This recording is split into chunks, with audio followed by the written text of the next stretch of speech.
I'm kind of really upset that when I was in the hospital, the nurse was more of my wife than my wife was. I didn't mean to say it out loud, it just slipped out. But once the words were there, I couldn't pull them back. And the truth is, I didn't want to. It started with the fall. One second I was up on the platform doing the same job I'd done 1,000 times before, and the next I was on the ground. Everything after that is just flashes. The ambulance ride, the ceiling lights rolling by, the cold air on my face as they cut off my work clothes. They told me later it was a freak accident. No one's fault. Just bad timing. I woke up in a hospital bed, my leg wrapped up, my ribs screaming every time I tried to breathe. 5 weeks, they said. Minimum. That's a long time to sit with your own thoughts. My wife came the first night.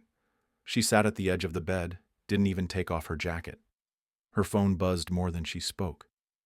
I remember watching her thumb fly across the screen while I laid there, too doped up to even ask how her day was.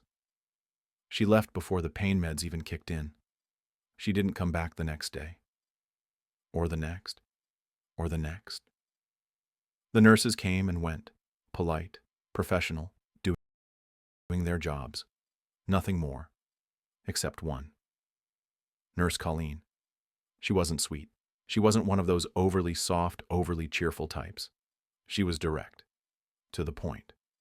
The kind of woman who knew when you were lying about your pain level and called you on it. But she listened. Not just to my lungs or my pulse, but to the silence I wasn't filling. She adjusted my pillows before I asked, brought me an extra blanket when the AC kicked in. And when the pain was bad, the kind you can't grit your teeth through, she didn't tell me to tough it out. She just sat with me, present, no pressure to talk, just there. And over time, she knew me. Not just my chart, but me. She knew I liked my water ice cold, that my favorite socks were the old gray ones with the hole in the toe, that my jaw clenched a certain way when I was trying not to complain. She knew me in ways my wife never really tried to. It was sometime during week 3, during one of those quiet moments when the pain was manageable and my guard was down, that I said it.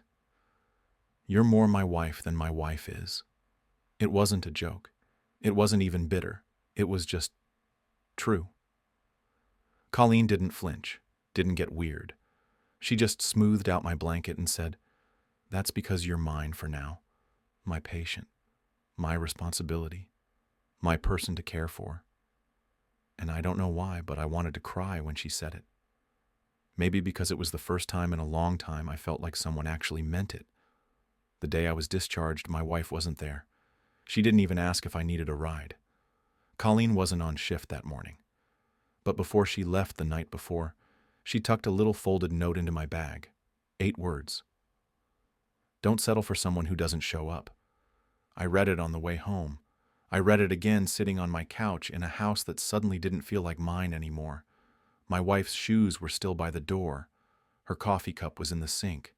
Her perfume still hung in the air. But my chosen soulmate for life, she wasn't there. And for the first time, I let myself wonder if she ever really was.